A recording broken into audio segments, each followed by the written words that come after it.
Malam, Pak.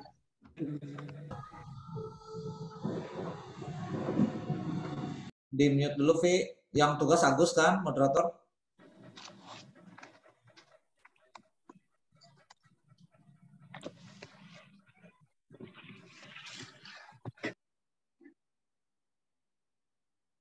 Iya. Sudah terdengar kok suara saya? Mantap. Sudah kedengaran. Ya. Mantap. Selamat malam rekan-rekan AMC. Saya belum menyapa. Saya menyapa dari A sampai Z nih ya, karena tidak terlihat semua di HP. Puji Tuhan buat kesempatan malam hari ini. Kebaktian AMC kita masih terus antusias. Kebaktian Zoom hari ini dilayani oleh Pastor Jimmy Triatna, ya. Temanya hidup yang bergantung kepadanya. Amin. Pujian akan dilayani oleh Brother Baren. Ya, saya silahkan Brother Baren untuk pujiannya.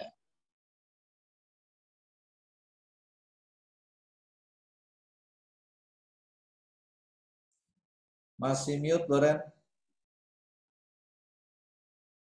Oke.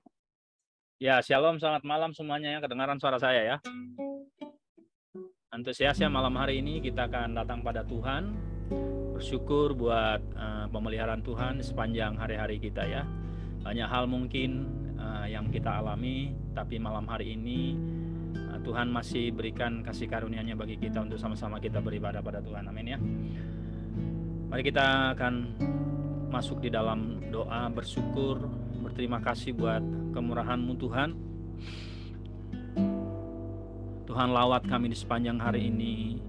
Tuhan ada bersama dengan kami Tuhan di sepanjang aktivitas kami. Tuhan ada juga Tuhan di dalam setiap pergumulan kami. Terima kasih buat segala sesuatu yang Tuhan kerjakan di sepanjang hari ini. Tiba saatnya Tuhan kami akan masuk di dalam ibadah kami Tuhan, ibadah AMC ini. Kami sama-sama berkumpul di Zoom ini Tuhan Yesus. Kami mungkin tidak di dalam satu tempat Tuhan, tapi kami percaya bahwa Tuhan akan hadir di tempat kediaman kami masing-masing.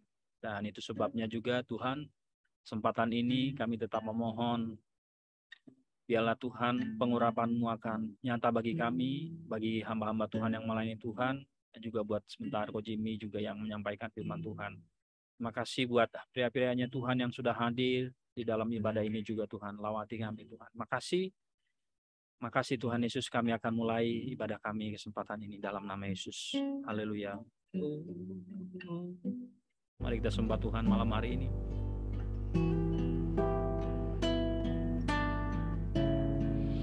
Terima kasih Tuhan. Yesus Tuhan, mulialah namanya. Yesus Allahku, besar kasih-Nya, dahulu sekarang dan sampai selamanya. Kasih-Nya tak pernah berubah.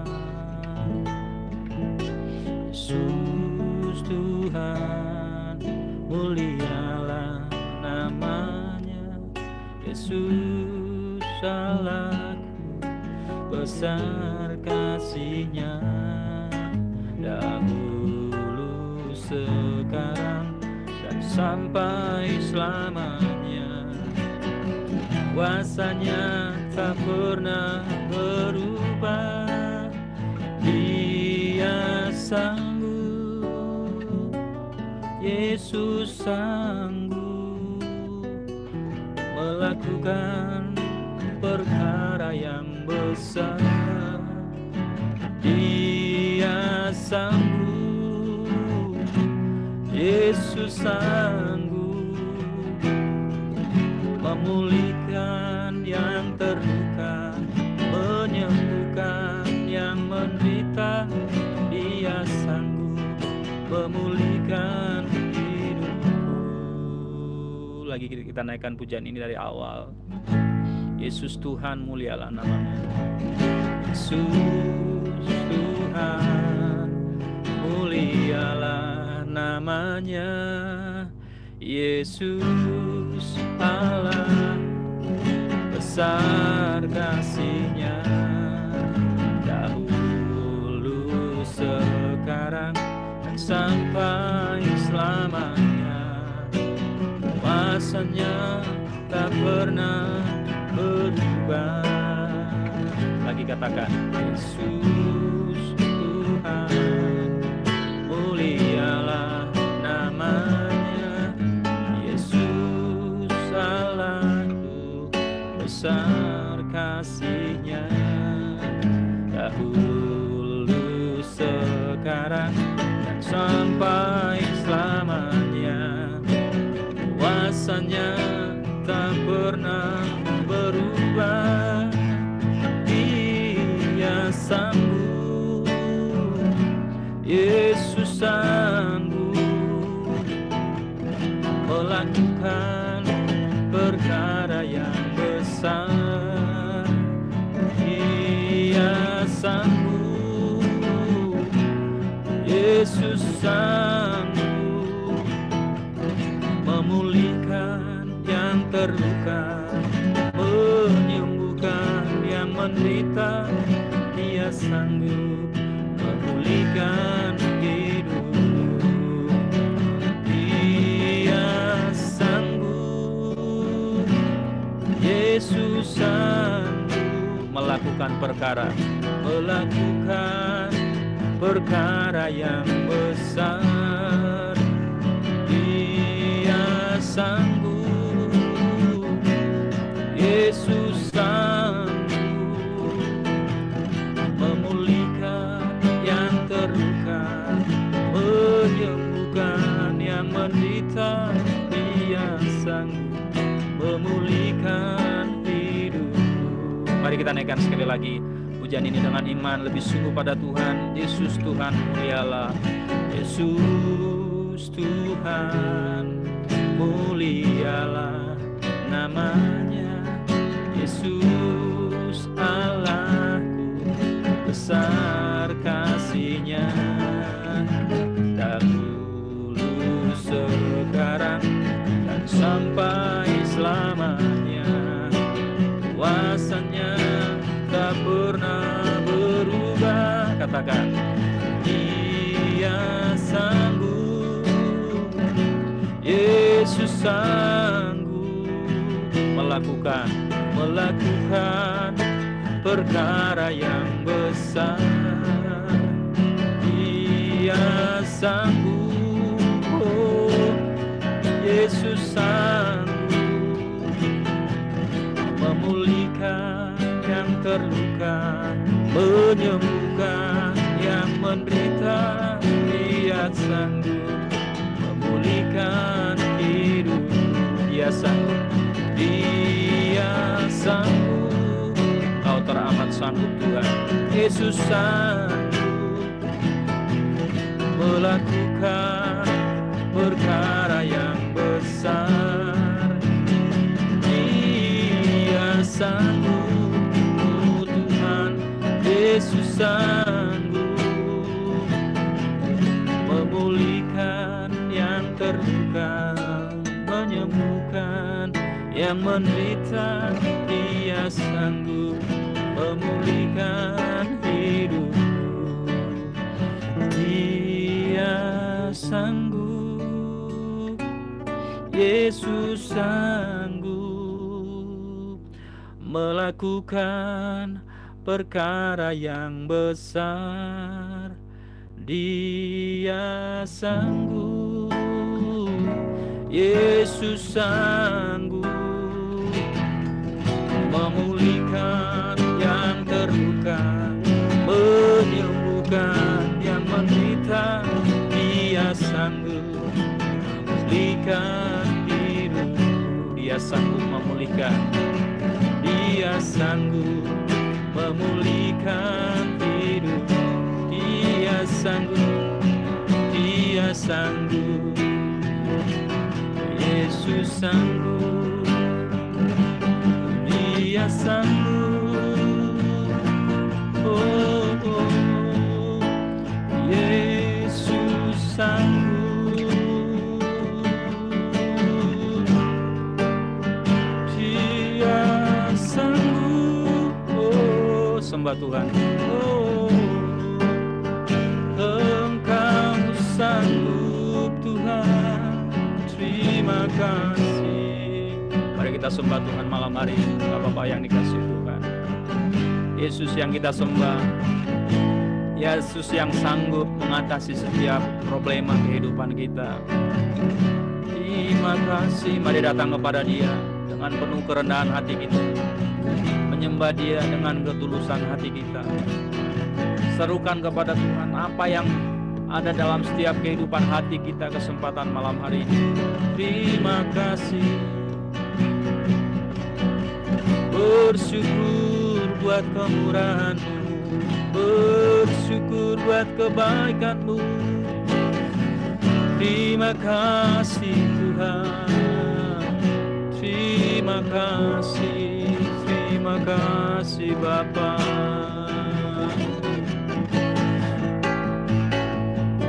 Haleluya, haleluya, kami sembah Tuhan, kami tinggikan Engkau di atas segalanya,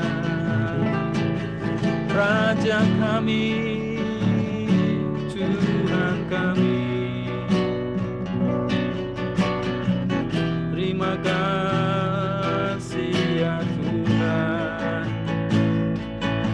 Haleluya, haleluya, haleluya. Syukur bagi-Mu Tuhan, syukur bagi-Mu Tuhan.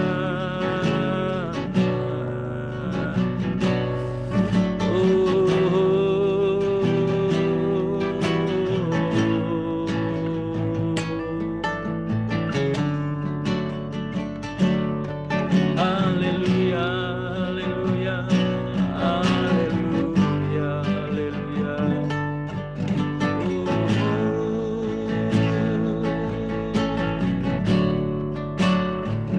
Terima kasih. Haleluya, haleluya, haleluya. Yesus, Yesus, Yesus, Yesus Tuhan. Terima kasih Tuhan. Syukur bagi-Mu Tuhan. Syukur bagi-Mu Allah yang kami sembah.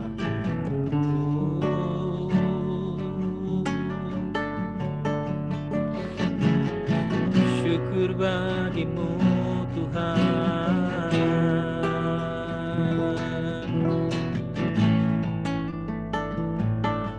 Oh,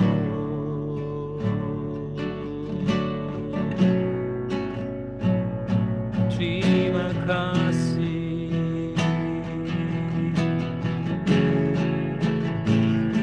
Haleluya, haleluya, haleluya, haleluya.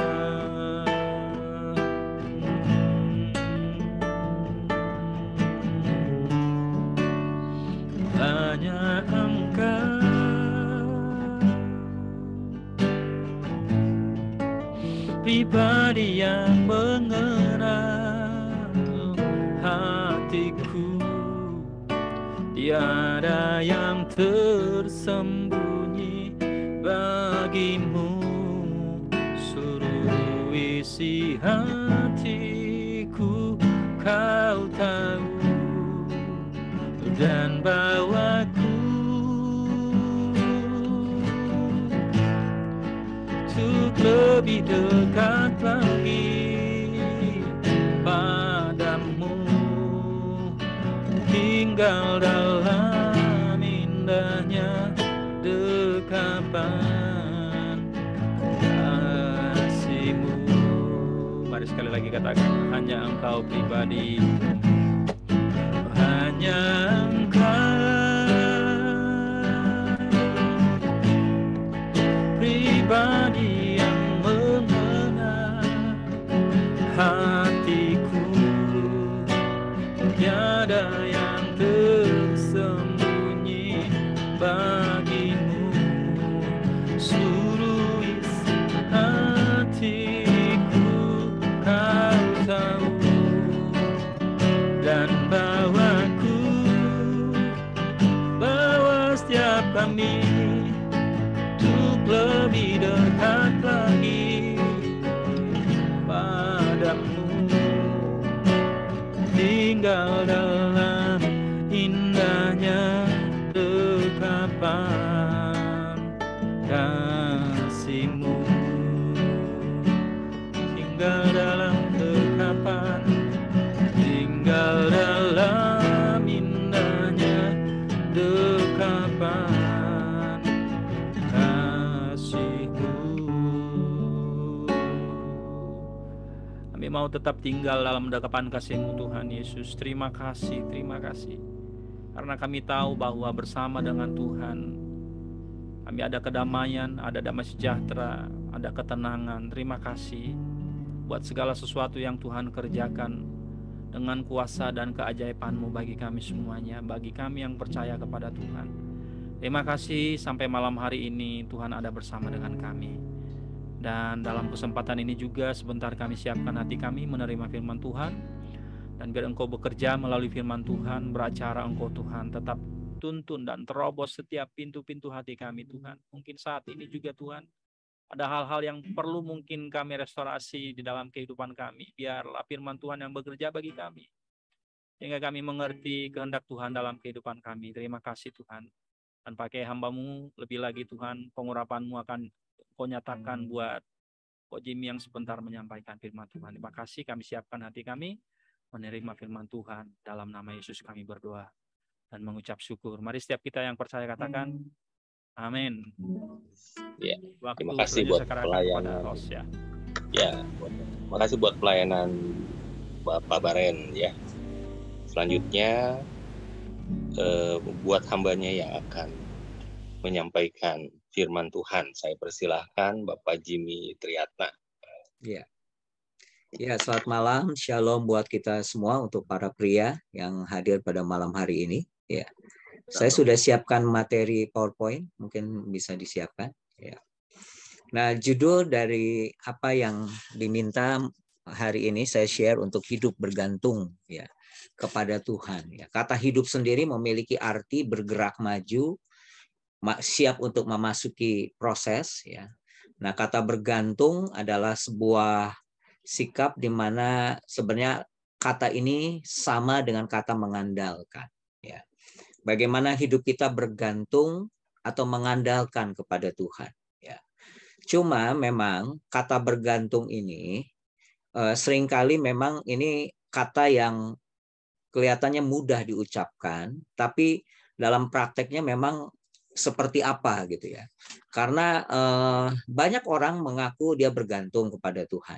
Ya, tapi pertanyaannya, apakah dia digerakkan ya dalam kerohaniannya, dalam ikut Tuhan itu digerakkan hanya semata-mata hanya karena kebutuhan pribadinya? Ya, kebutuhan di sini bisa bicara keuangan, kebutuhan kesembuhan, atau kebutuhan-kebutuhan yang lain, atau digerakkan oleh segala keinginan-keinginan kita, atau kita digerakkan oleh sebuah kerinduan untuk membangun hubungan yang lebih dalam dengan Tuhan.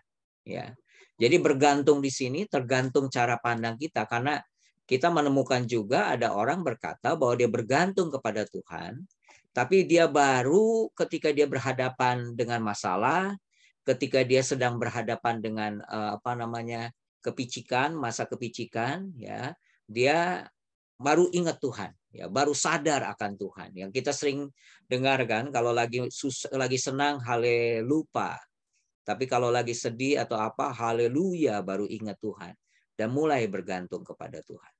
Nah, kata bergantung di sini perlu kita pahami begini, saudaraku sekalian. Ya, yang mendasari semuanya adalah karena hubungan. Ya, dalam hal ini adalah hubungan kita dengan Tuhan.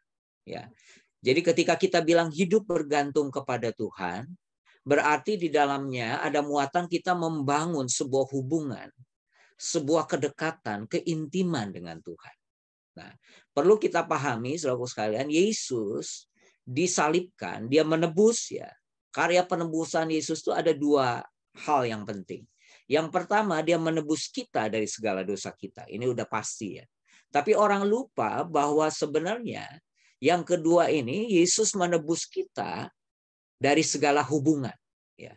Menebus kita, Yesus datang dalam rangka hubungan. Membangun hubungan. Ya. Membangun hubungan yang dekat dengan kita. Ya.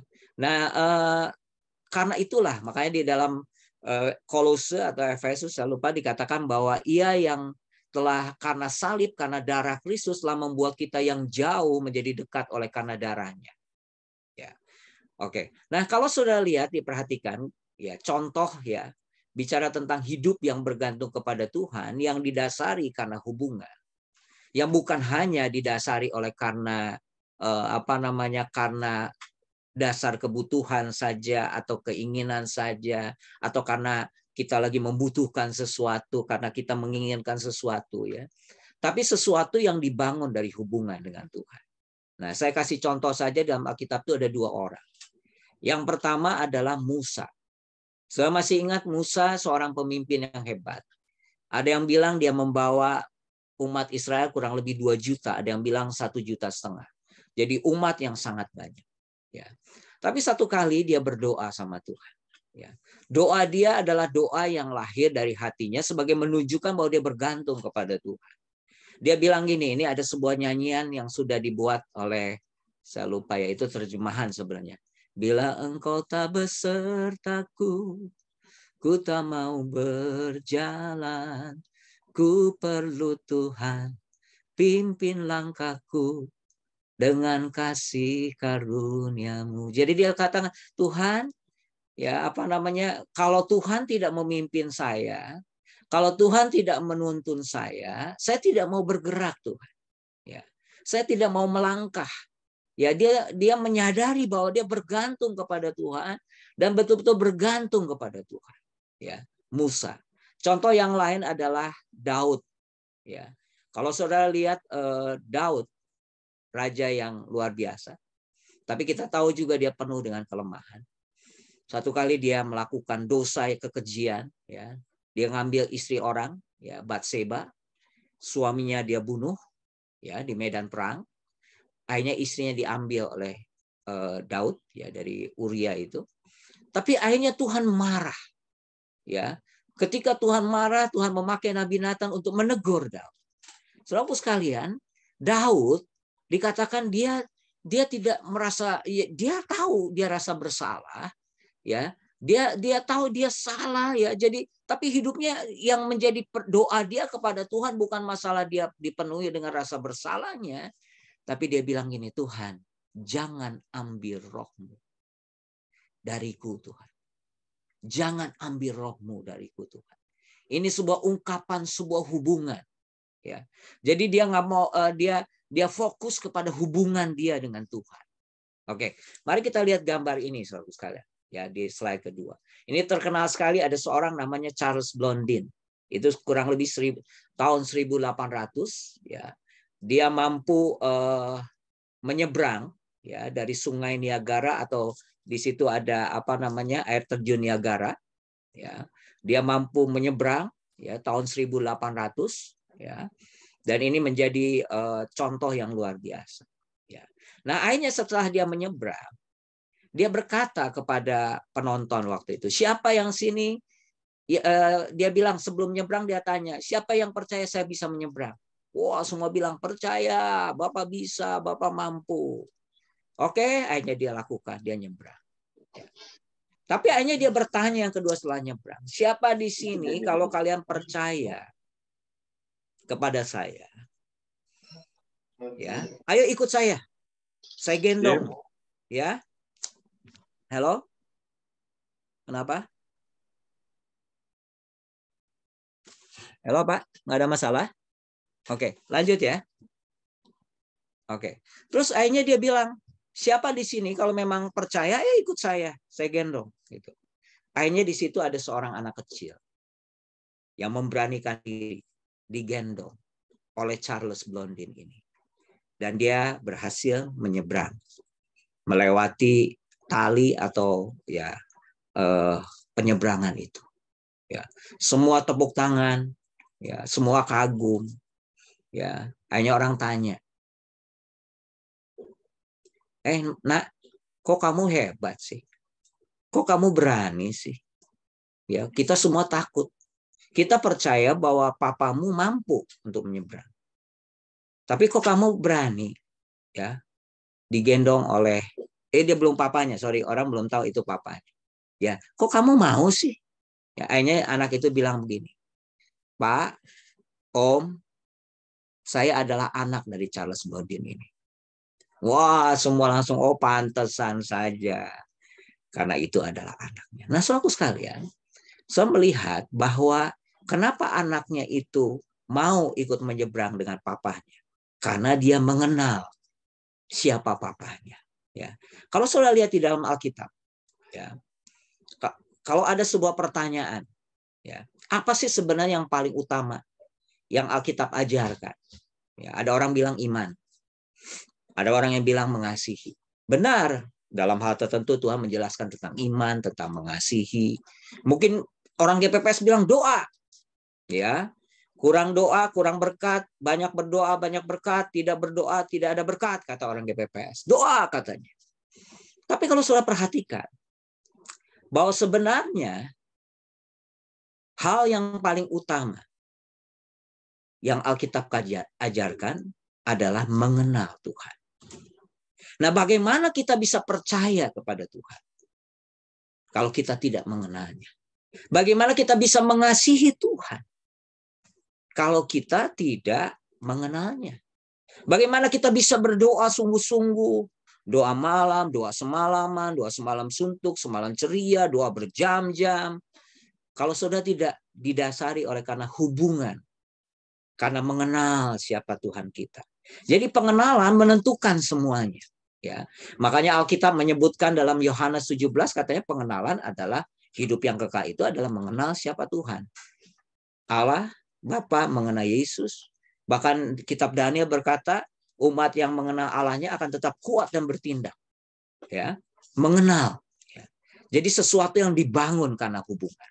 Nah, hari ini izinkan saya mau sharing kepada saudara ada 3 prinsip ya yang saya menemukan. Nah, 3 prinsip ini hal-hal yang sifatnya substansi atau esensi yang berhubungan dengan kebergantungan kita kepada Tuhan. Ya, jadi 3 hal ini begitu pentingnya dipahami oleh kita, ya, sehingga kita tidak menjadi salah. Ya, sekali lagi dasarnya karena hubungan. Sekali lagi juga dasarnya bukan karena agama, karena aturan, tapi hubungan, kedekatan. Ya, ada 3 saudaraku sekalian. Ya, yang kita mau renungkan hari ini. Yuk, yang pertama adalah, silakan selanjutnya. Yang pertama, ya, yuk baca sama-sama, saudaraku sekalian, di hati saja, nggak apa-apa saya bacakan. Prinsip yang pertama, esensi yang pertama, dalam hal kebergantungan kita kepada Tuhan, ya, adalah sebuah kesadaran bahwa di luar Kristus, aku tidak bisa berbuat apa-apa. Seseorang bergantung kepada Tuhan karena dia memahami, ya dia paham, bukan hanya memahami tapi dia juga harusnya mengalami, bukan hanya sekedar memahami, bukan hanya pemahaman tapi pengalaman. Ya, sebuah kesadaran bahwa di luar Kristus aku tidak bisa berbuat apa-apa. Nah, saudaraku sekalian, saudara punya kesadaran ini enggak? Ya, sebuah kesadaran bahwa di luar Kristus aku tidak bisa berbuat apa-apa. Ya, ada seorang namanya Henry Nouwen. Henry Nouwen ini adalah seorang hamba Tuhan, seorang penulis. Dalam hidupnya dia bukan hanya sebagai penulis, dia dosen, ya. Dia banyak mengabdi di panti asuhan. Bahkan sebelum dia meninggal, dia juga banyak berhubungan dengan orang-orang cacat, saudaraku sekalian. Ya. Dia bilang begini, ya. Ketika dia membahas Yohanes pasal 15, karena ayat ini kan di Yohanes 15 nanti kita baca. Dia bilang ini, di dalam Yohanes 15, ya, banyak orang fokus untuk bertumbuh dan berbuah. Padahal orang lupa, dia bilang, rahasia untuk bertumbuh dan berbuah. Atau pakai bahasa konteks kita hari ini, rahasia untuk kita bergantung kepada Tuhan dengan benar adalah mati. Nah, kalau saya nanti bisa baca Yohanes 12 ayat 24. Yesus berkata, kalau ada satu biji jatuh ke tanah dan dia mati, ya, akhirnya dia akan berbuah banyak. Jadi kuncinya adalah mati. Ya, mati. Nah, mati di sini bukanlah mati dalam pengertian fisiknya, tapi sebuah kesadaran bahwa di luar Kristus saya tidak bisa berbuat apa-apa. Ya. Atau kalau meminjam istilah Rasul Paulus, ya, dalam Galatia 2 ayat 20, dia berkata, namun aku hidup, dia bilang.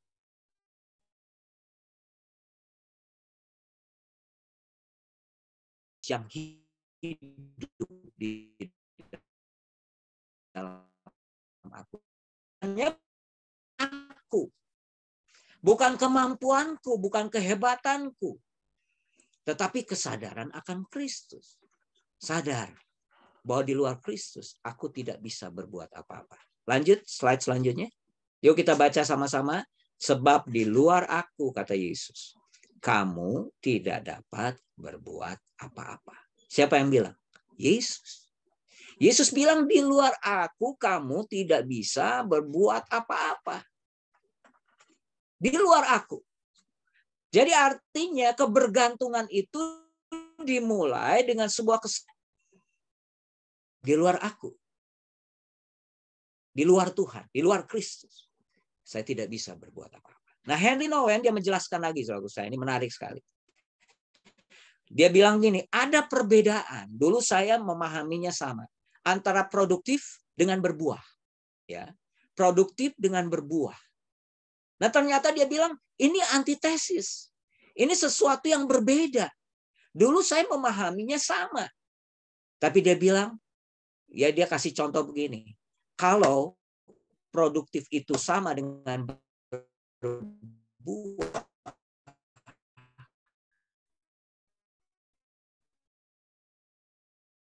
aktif lagi.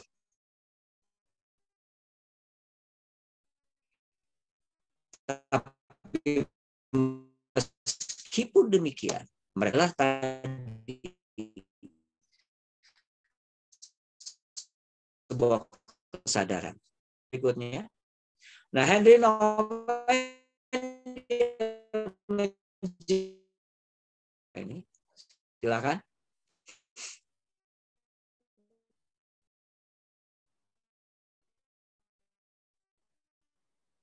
Halo. Produktif adalah menjadikan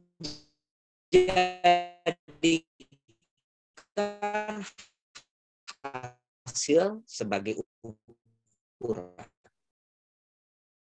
Ya.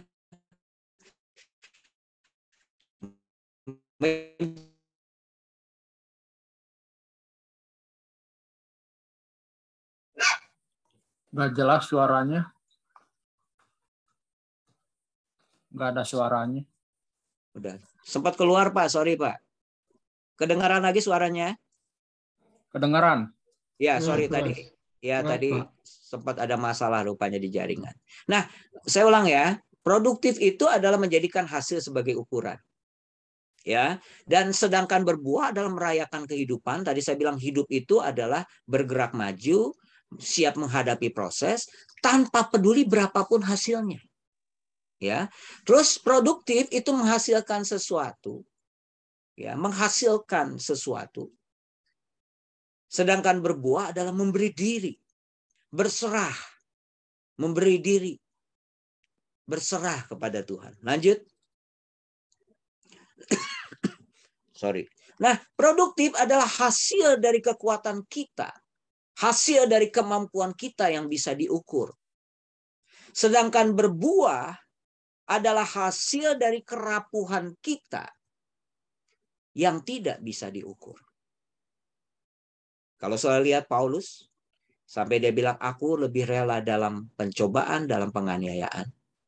Karena ketika aku dalam kelemahan, justru Tuhan kuat. Aku kuat. Jadi aku lebih rela dalam kelemahan. Kenapa? Karena berbuah itu hasil dari kerapuhan kita yang tidak bisa diukur. Sedangkan produktif hanya orang-orang tertentu yang mampu saja.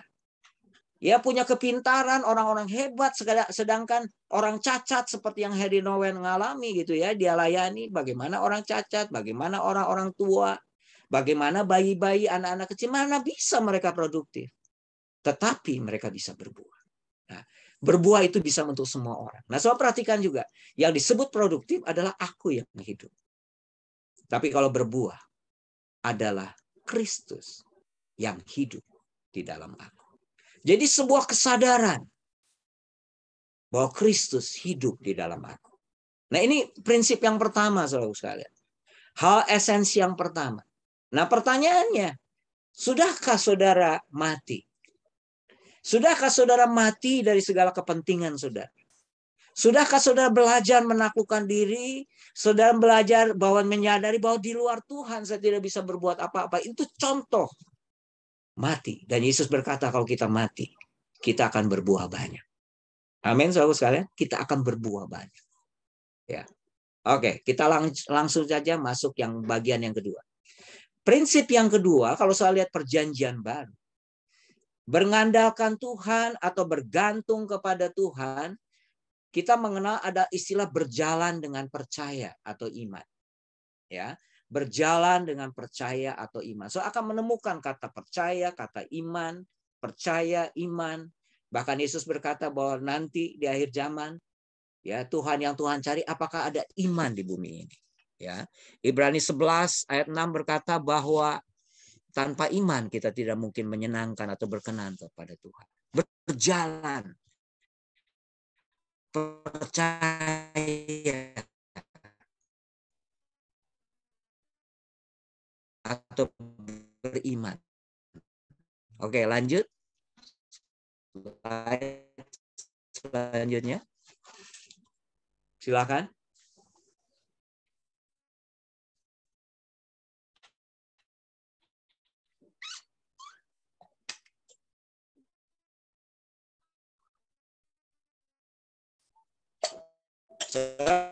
Sekalian, ada satu peristiwa. Waktu itu Daud ya sedang diserang dan terjadi sebuah ketakutan, ya, sebuah tekanan yang begitu dalam, ya, yang mengakibatkan semua ketakutan. Nah, tapi mari kita baca 1 Samuel 30. Karena rakyat mengatakan hendak ditawan gitu ya. Seluruh rakyat itu telah pedih hati.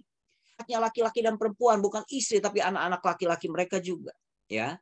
Mari kita baca kalimat ini. Tetapi Daud menguatkan kepercayaannya kepada Tuhan, ya. Jadi ketika saudara berhadapan dengan kepicikan, saya pernah menjelaskan situasi batas. Situasi di mana kita bingung. Nah, bagaimana sikap kita? Apakah kita menguatkan iman kita, kepercayaan kita? Silakan selanjutnya. Nah, saya lihat ya, Alkitab mengajarkan lewat prinsip Daud ini, ya. Yang pertama percaya kepada Tuhan, atau yang tadi saya bilang bergantung kepada Tuhan. Nah, sebabnya adalah percaya kepada Tuhan. Saudara percaya kepada Tuhan, saudara akan mengalami yang disebut dengan tinggal tenang. Saudara punya kemampuan ada dalam keadaan terjadi, tapi Daud menguatkan kepercayaan imannya kepada Tuhan. Oke, lanjut. Slide berikutnya. Nah, Yesaya 30 ayat 15, ya ini prinsip yang hampir sama. Sebab beginilah firman Allah Israel. Dengan bertobat dan tinggal diam, kamu akan diselamatkan. Dalam tinggal tenang dan percaya terletak kekuatan. Dikatakan dalam tinggal tenang dan percaya. Itu justru terletak kekuatan kita. Ya. Kalau saudara bergantung kepada Tuhan, saudara mengandalkan Tuhan, saudara percaya, saudara akan tinggal tenang. Dan kalau saudara tinggal tenang, saudara akan diberikan sebuah kekuatan ekstra. Dan tentunya bukan kekuatan kita lagi, tapi kekuatan Kristus yang mengalir dalam diri kita. Oke, lanjut. Lihat ini gambar ini. Nah, percaya kepada Tuhan ditambah tinggal tenang, itu adalah sebuah kekuatan. Ya, kita diberikan kemampuan menghadapi situasi apapun dan kita mendapatkan solusi dengan jernih. Jadi kalau saudara menghadapi situasi yang buruk misalnya dalam hidup ini, bagaimana saudara menghadapinya? Ya, saya mendengar saudaraku sekalian, maskapai yang terkena di dunia adalah dari Singapura, ya. Apa namanya itu? SQ, ya. Tapi tahukah saudara, satu-satunya maskapai yang tidak ada perjalanan domestik adalah SQ, ya. Singapore Airlines nggak ada, saudaraku sekalian. Jadi ketika COVID 2 tahun ini, mereka tidak bisa pergi kemana-mana. Ke luar negeri sudah semua tertutup, saudaraku sekalian. Tapi apa yang terjadi, saudaraku sekalian? Ya. Akhirnya mereka perlu pinjam tanah di Australia, daerah yang agak jauh, untuk menyimpan pesawat-pesawat mereka yang hebat-hebat itu. Ya. Dan memang tidak mudah menghadapi situasi ini. Bahkan ada yang bilang katanya ujian dari kebergantungan kepada Tuhan yang paling sulit itu ujiannya adalah soal uang, saudaraku sekalian. Karena kan Alkitab bilang saingan Tuhan itu atau musuh terbesar kita bukan iblis. Tapi saingan terbesar kita adalah mamon. Ya. Ya, ada sebuah yang namanya ya keuangan kita. Bagaimana sikap kita? Apakah kita masih tetap bergantung kepada Tuhan? Oke, lanjut, Pak. Slide selanjutnya. Nah, di dalam 2 Korintus 5 ayat 7, sebab hidup kami adalah hidup karena percaya. Nah, kata percaya di situ memakai kata pistis. Kalau di Perjanjian Baru saya akan menemukan kata pistis atau pisteo, ya. Nah, bukan karena melihat katanya. Sebab hidup kami ini adalah hidup karena percaya, bukan karena melihat. Nah, kata pistis itu kita akan belajar ada 3, cepat saja ada 3 yang kita mau pelajari. Lanjut. Yang pertama, apa yang dimaksud dengan kata pistis atau iman yang diterjemahkan ke Indonesia atau percaya? Yang pertama adalah sebuah keyakinan yang teguh terhadap firman Allah. Jadi kalau saudara bergerak dalam kepercayaan, bergantung dan mengandalkan Tuhan, bagaimana keyakinan saudara terhadap firman Allah? Ya, saat-saat ini banyak orang malas baca Alkitab. Padahal Alkitab sudah bilang, satu kali orang mencari firman Tuhan susah, saudara sekalian. Nah, apakah sudah ada kehausan? Karena Piscis itu punya pengertian keyakinan yang teguh terhadap firman Allah. Nah, jadi kalau saudara bilang saya percaya, apakah saudara yakin teguh terhadap firman Allah? Terhadap kebenaran firman Allah, terhadap apa yang Tuhan katakan. Ya, di bagian yang lain dikatakan Tuhan tidak mungkin berdusta. Manusia bisa berdusta. Ya, tapi Tuhan tidak berdusta. Ya. Apakah saudara punya keyakinan yang teguh terhadap firman Allah? Terus yang kedua, kata Piscis itu berarti sebuah jaminan kepastian di dalam Kristus. Ya, nanti saudara bisa baca ayatnya. Dikatakan Kristus itu ya dan amin. Jadi cuma 2, ya dan amin. Artinya di dalam Tuhan itu ada sebuah jaminan kepastian. Jadi bukan mudah-mudahan, bukan ya gimana lah gitu. Bisa terjadi atau tidak. Tetapi Piscis itu adalah sebuah jaminan kepastian di dalam Kristus. Jaminan kepastian. Terus yang ketiga, kalau saya baca Ibrani 11 ayat 1. Dikatakan iman adalah dasar dari segala sesuatu yang kita harapkan dan bukti dari segala sesuatu yang tidak kita lihat. Nah, saya tertarik kata iman adalah dasar. Bahasa aslinya itu memakai kata substance atau substansi. Jadi iman itu adalah substansi. Ya, ada yang bilang iman di sini bisa Kristus. Tapi kalau kita hubungkan dengan firman Allah, sebenarnya firman Allah itu adalah substansi. Ya.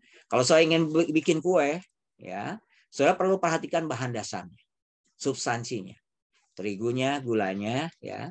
Nah, sama ketika saudara ingin diberikan sebuah keyakinan tentang masa depan, cari bahan dasar yang berhubungan tentang masa depan. Ya, kalau saya ingin mau belajar tentang kasih Tuhan yang mendalam, cari bahan dasarnya. Kenapa? Karena iman atau firman Allah itu selalu bicara tentang bahan dasar. Ya. Dan bagian yang lain ada sertifikat, sebuah jaminan. Ini hampir sama dengan bagian yang kedua. Oke, lanjut saja. Bagian yang ketiga, menurut saya ini penting. Nah, bagian yang ketiga, esensi yang ketiga dalam soal kebergantungan sama Tuhan. Kebergantungan kepada Tuhan ditentukan oleh konsep pengenalan kita akan Allah yang utuh dan benar. Ya. Jadi ditentukan oleh konsep pengenalan akan Allah yang utuh dan benar.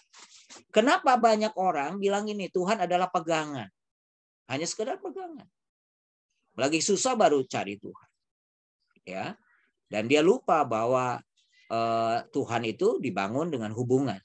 Dan itu ternyata ditentukan oleh konsep pengenalan kita akan Allah yang utuh dan benar.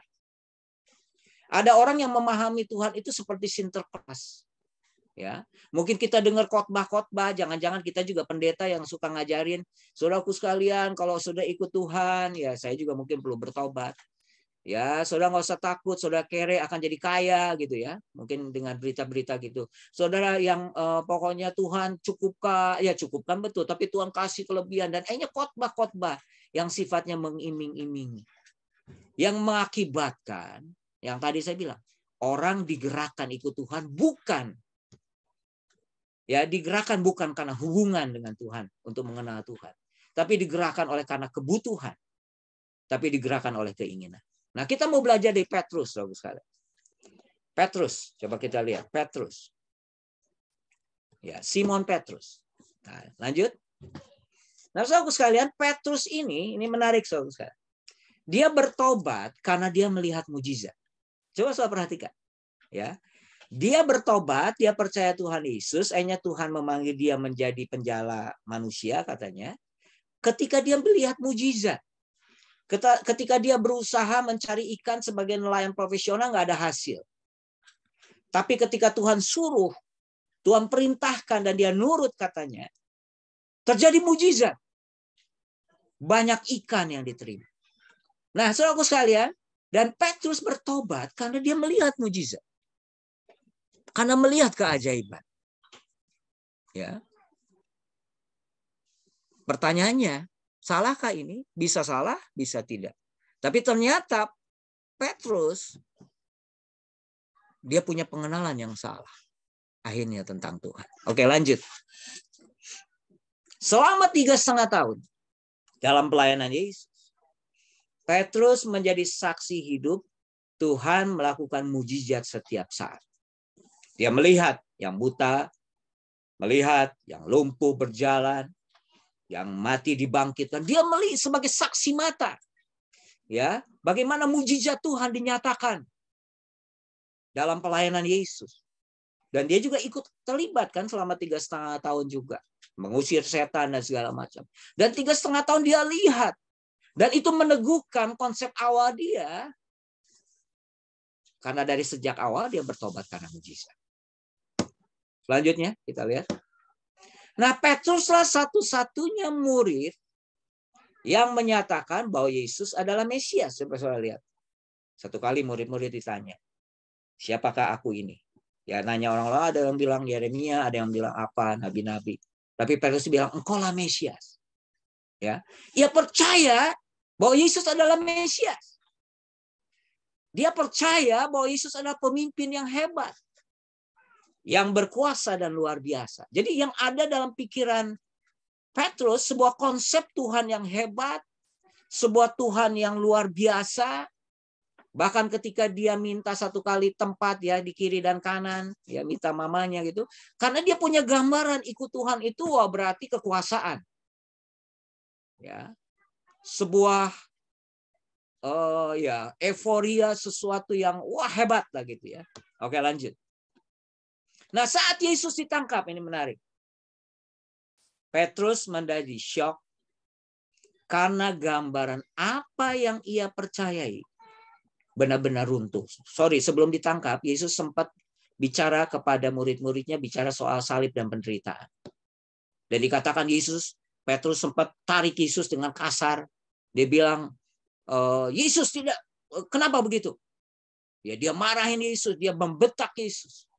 Sampai akhirnya Yesus bilang, enyahlah iblis. Akhirnya Yesus berkata yang lumayan keras juga kepada Petrus. Rupanya, saudara sekalian, pemahaman dia dari sejak awal, bicara tentang Tuhan yang penuh mujizat, itu mempengaruhi hidupnya.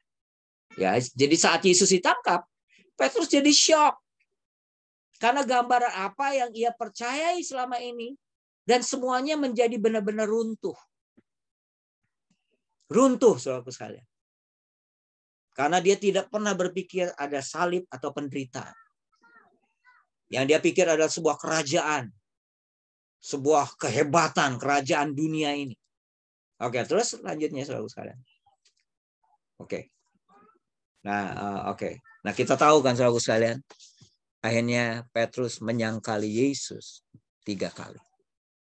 Kenapa Petrus menyangkali Yesus 3 kali? Karena dia syok.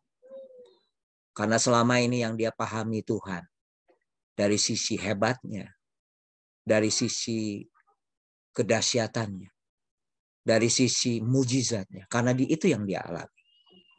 Tapi Yesus juga perlu lakukan juga sebelum dia bertanya kan 3 kali, apakah engkau mengasihi aku? Dia bikin mujizat juga. Supaya si Petrus terbuka gitu ya.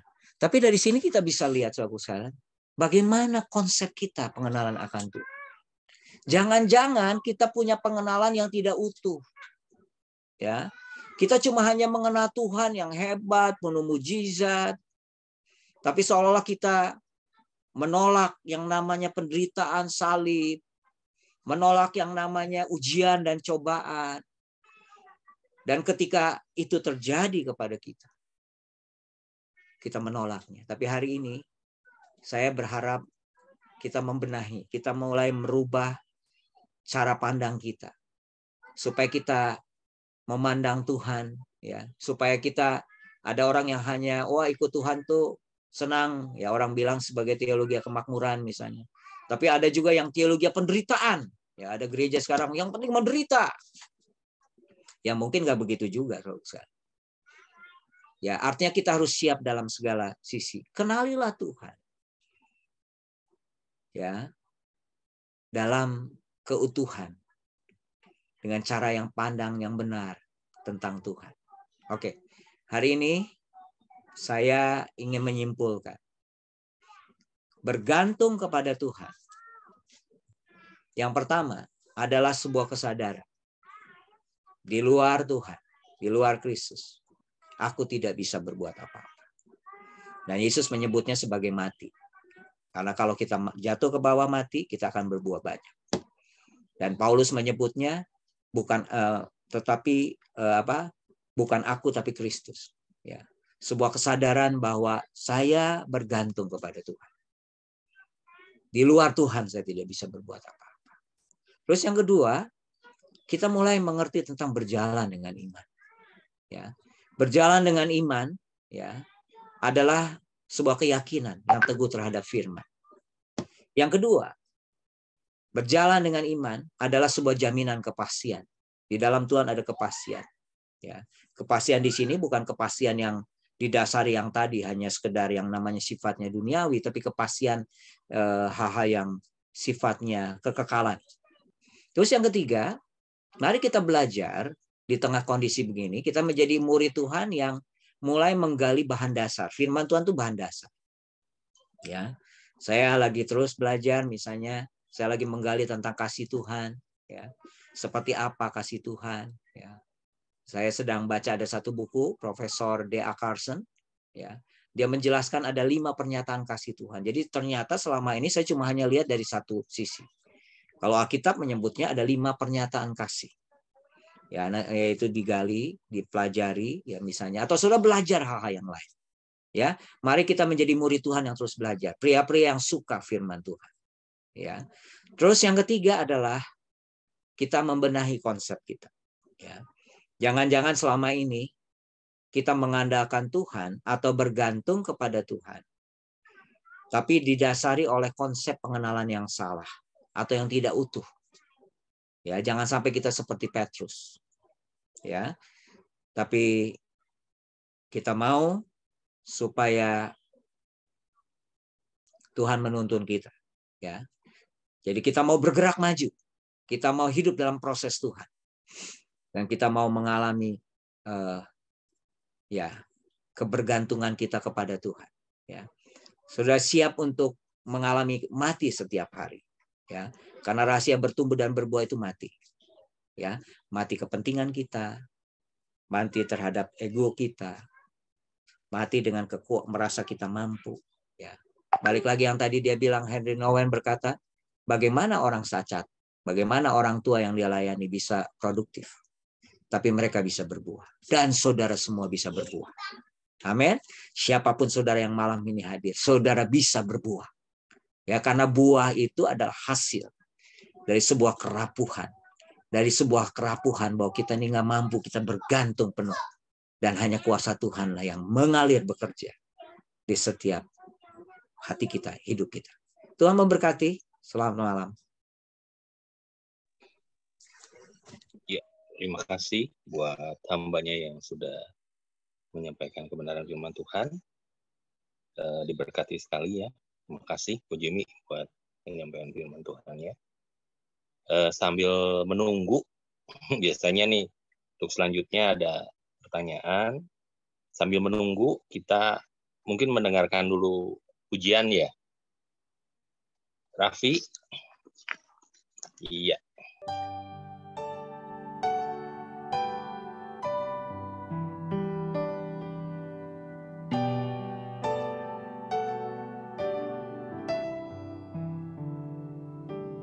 Ku perlu Engkau Yesus, haus jiwaku menantikanmu. Ku percaya Kau penuh pengharapanku di dalam-Mu. Yesus, hanya Kau yang ku andalkan, melebihi siapapun juga. Yesus, hanya Kau yang ku percaya di setiap waktu. Tiada lain yang ku andalkan selain Kau, Yesus.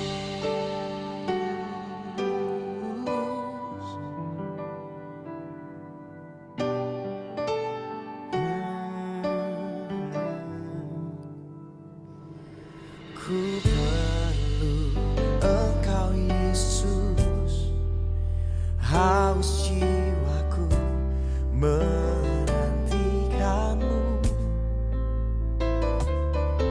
Ku percaya Kau penuh pengharapanku di dalam-Mu. Yesus, hanya Kau yang ku andalkan, melebihi siapapun juga.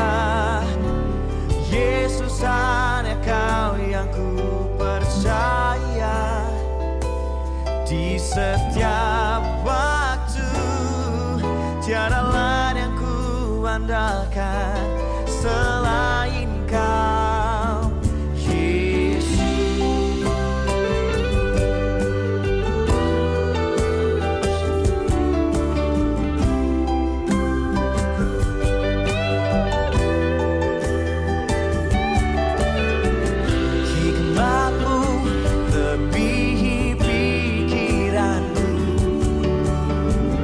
jalanmu di atas segala jalanku, tinggi dan dalamnya kasih-Mu, hanya Kau Yesus yang ku andalkan. Hikmat-Mu lebihi pikiranku,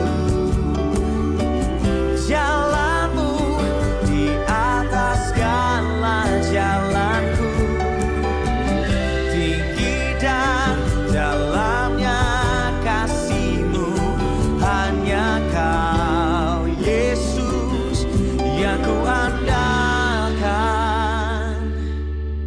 Yesus, hanya Kau yang ku andalkan, melebihi siapapun juga.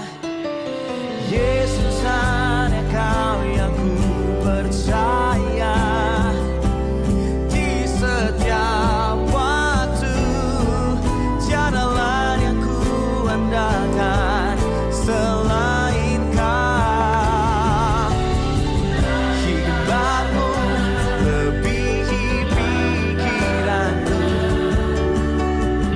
jalanmu lebihi segala jalanku, tinggi dan dalamnya kasih-Mu, hanya Kau Yesus yang ku andalkan, hanya Kau Yesus yang ku andalkan.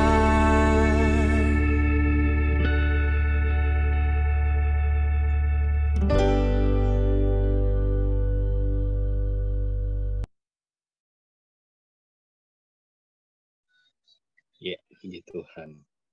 Ya, saya persilahkan buat rekan-rekan di AMC yang akan bertanya kepada hambanya, bisa melalui chat atau langsung bertanya.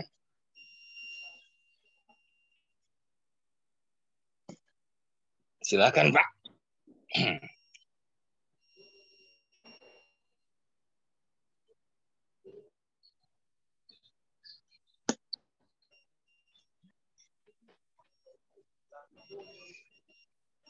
Sudah jelas semua berarti ya.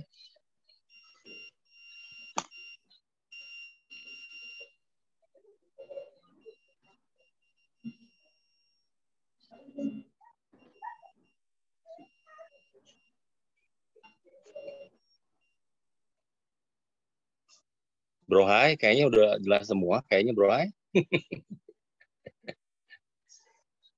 Mantap, mantap. Mantap. Mantap jiwa. Mantap sih, Pak. Mantap jiwa. Sudah jelas, bro. Sudah gamblang. Wih, Mantap.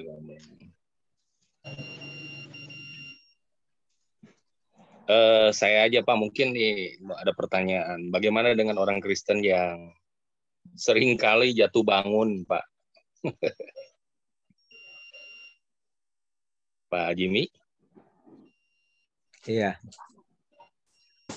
Ya, jatuh bangun kan memang semua juga kita mengalami kan. Ya. Jadi ya dia harus bangkit lagi. Kan 7 kali orang benar ya jatuh, dia bangkit lagi.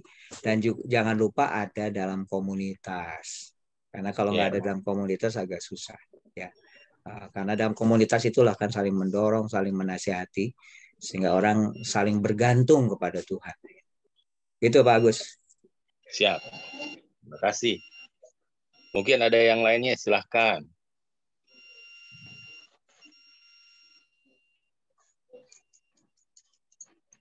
Konres. Konres.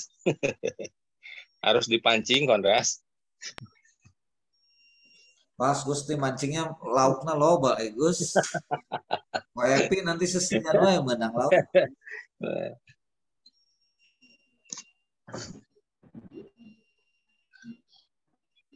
Mungkin ada yang lain, saya persilahkan.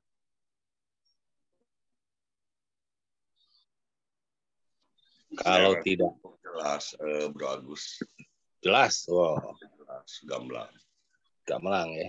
Mantap jiwa. Dan jiwa. Mungkin ada dari Sumedang. Ayo, Pak Larmin. Udah jelas Oh, banget tangan. deh. Bagus. Saya Jelas doang tuh gitu mau kan. nanya bro, Pak Irwan. Oh ya, silakan.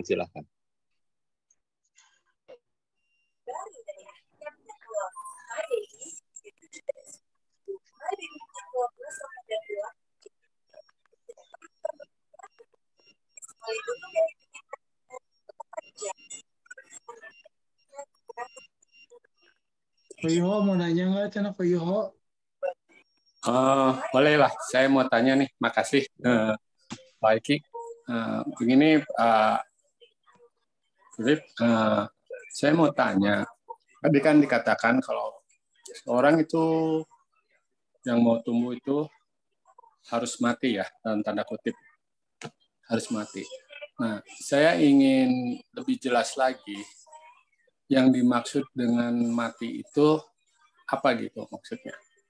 Mati itu di dalam kehidupan kita itu yang harus mati itu menyeluruh semua dalam kehidupan kita. Nah, dalam artian apa mati yang mana? Ya. Karena kehidupan kita itu kita mau tumbuh, tapi kalau dilihat di dalam kehidupan sehari-hari gitu ya, kadang-kadang ada yang belum matinya gitu. Ada yang belum matinya. Jadi saya ingin lebih jelas tahapan-tahapannya itu, matinya itu harus mati yang bagaimana. Ya. Itu aja, Pak. Makasih, Pak. Ya, Pak. Jadi Pak Irwan ya, Alkitab menyebutkan bahwa yang pertama, kita perlu mati terhadap kedagingan kita. Ya.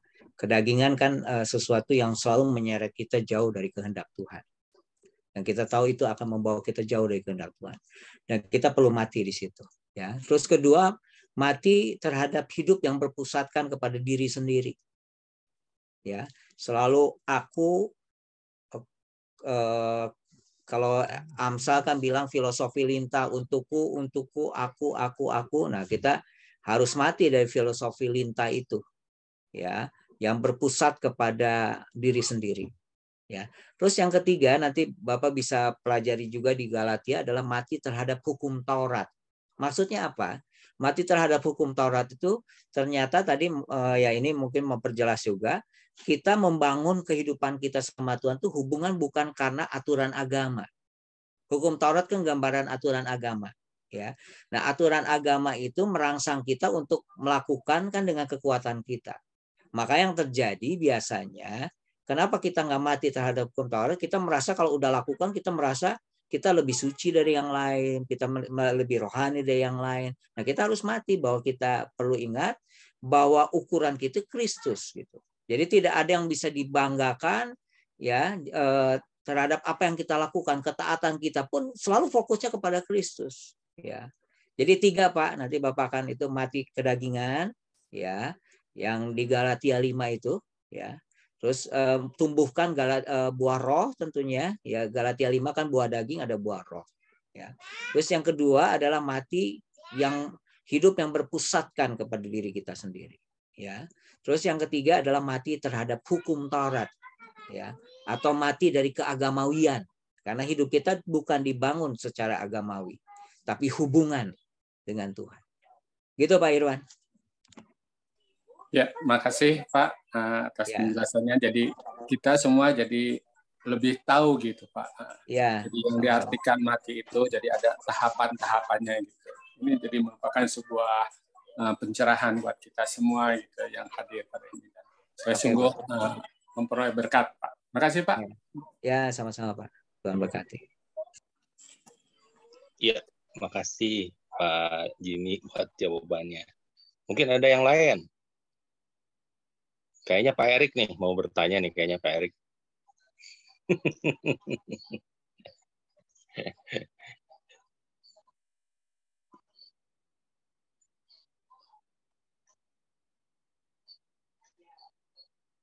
Bro Hai kayaknya udah ini, kayaknya Bro Hai. Harus ambil alih, silakan. Ya, terima kasih buat pelayanannya Pak Pendeta Jimmy. Saya Sama-sama. persilahkan. Ya, Tuhan berkati. Pak Haiki silahkan. Oke, thank you Bro Agus buat moderatornya. Terima kasih juga buat Bro Baren yang sudah memberikan. Teristimewa buat Pak Jimmy yang sudah menyampaikan kebenaran firman Tuhan. Sungguh sangat luar biasa sekali. Saya diberkati ya dengan hidup yang bergantung kepadanya, hidup yang bergantung kepada Tuhan. Tadi Pak Jimmy katakan bahwa hidup itu adalah kita harus bergerak, bergantung itu adalah kita harus mengandalkan Tuhan, dan kita harus membangun keintiman dengan Tuhan. Dan ada 3 prinsip yang tadi Pak Jimmy uraikan, yaitu kita harus bergantung pada Tuhan karena kita tidak bisa apa-apa. Kita harus berjalan dan percaya kepada Tuhan, dan kita harus mengenal Tuhan dan harus lebih banyak belajar kepada Tuhan sehingga hidup kita harus berproduktif bahkan berbuah. Dan itu adalah hidup yang bergantung pada Tuhan. Puji Tuhan, dan saya merasa diberkati sekali dengan kebenaran firman Tuhan malam hari ini. Makasih sekali lagi Pak Jimmy. Tuhan Yesus memberkati. Sama-sama Pak, Tuhan berkati. Pak Jimmy berada jadi saluran berkat buat kita semua. Makasih juga buat teman-teman dari luar Bandung, ada dari Marga Asih juga ya, Marga Asih, ada dari Sumedang, ada teman-teman dari ACC juga. Terima kasih yang sudah bergabung. Terima kasih buat semuanya. Dan malam hari ini saya akan mengumumkan pengumuman AMC sepanjang minggu ini. Boleh ditayangin, Bro? Oke, makasih Bro Rapi, Bro Andreas, Bro Yusman yang sudah jadi host. Puji Tuhan, pengumuman AMC. Tiap pagi ada doa pagi, jam 5 sampai jam 6 pagi, dari hari Senin sampai Sabtu via Zoom di link Zoom yang sama. Saya juga mengundang Bapak-Bapak semua untuk bisa ikut bergabung dalam doa pagi ini, karena doa pagi ini sungguh sangat memberikan kepada kita semua kekuatan sebelum kita melakukan aktivitas. Kita datang kepada Tuhan, kita doa pagi, kita menyembah Tuhan, mendengarkan kebenaran firman Tuhan, dan saya percaya hari-hari yang kita lalui ada penyertaan dan pimpinan Tuhan yang selalu ada dalam tiap hidup kita. Amin.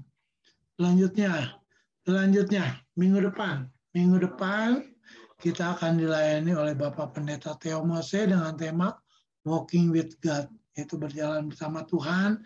Mestinya minggu ini ya, cuman karena Pak Theo-nya tidak bisa, jadi di rolling sama Pak Jimmy ya. Makasih. Minggu depan kita sama-sama tetap bergabung dalam ibadah Agape Men's Community ini dengan via Zoom di link Zoom yang sama jam 7:30 malam tanggal 8 September. Selanjutnya hari Minggu kita ada ibadah raya yang akan dilayani oleh Bapak Pendeta Daniel Wiliardi dengan tema Campur Tangan Tuhan. Ya, kita sama-sama datang beribadah raya di hari Minggu dibagi 3 bagian, yaitu jam 6 pagi, jam 7.45 dan jam 4 sore. Kita sama-sama siapa yang bisa datang di waktu yang sudah ditentukan, kita sama-sama datang di ibadah raya tanggal 4 September 2002 disertai perjamuan kudus kayaknya ya, Pak Daniel ya. Oke, selanjutnya ya betul, thank you Pak.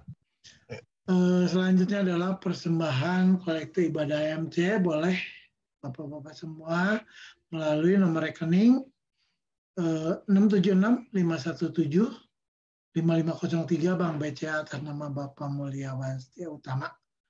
Mungkin itu aja yang bisa saya sampaikan pengumuman sepanjang minggu ini dari AMC. Terima kasih buat semuanya. Tuhan Yesus memberkati, dan saya serahkan kepada Bapak Pendeta Daniel untuk memberikan pencerahan tentang hidup yang bergantung kepadanya. Terima kasih Pak, silakan. Tuhan Yesus memberkati. Selamat malam semuanya. Shalom. Ya maaf, dia lagi di jalan ini, on the way pulang ke rumah. Jadi ada di kendaraan. Ya. Terima kasih Pak Jimmy. Pak, luar biasa. Sama-sama kok. Untuk impartasi firman Tuhannya. Ya.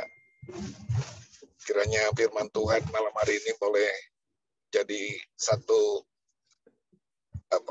gaya hidup kita sebagai pria yang selalu bergantung kepada Tuhan. Oke, karena saya boleh diberkati tadi di poin pertama. Memang dia Tuhan yang ajaib, luar biasa. Kesadaran kita untuk senantiasa menyadari ketidakmampuan kita. Untuk senantiasa boleh bergantung, berharap kepada Tuhan. Karena dia Tuhan yang sanggup. Ya, ada satu doa yang dinaikkan oleh seorang hamba Tuhan bernama, kalau tidak salah, Wasmeni. Dia berkata dalam doanya, Tuhan, aku ini nggak sanggup. Dan aku tidak berusaha untuk sanggup. Karena hanya Tuhanlah yang sanggup. Nah ini sudah sama dengan apa yang tadi doa Paulus, cukuplah kasih karuniaku kepadamu. Dan memang hanya Tuhan yang sanggup. Nah, saya boleh menarik satu hal, kata sanggup ini. Sanggup ini berarti dia Tuhan yang mampu dan Tuhan yang mau. Ya. Kalau saya pernah, ya, mobil saya itu bermasalah di jalan.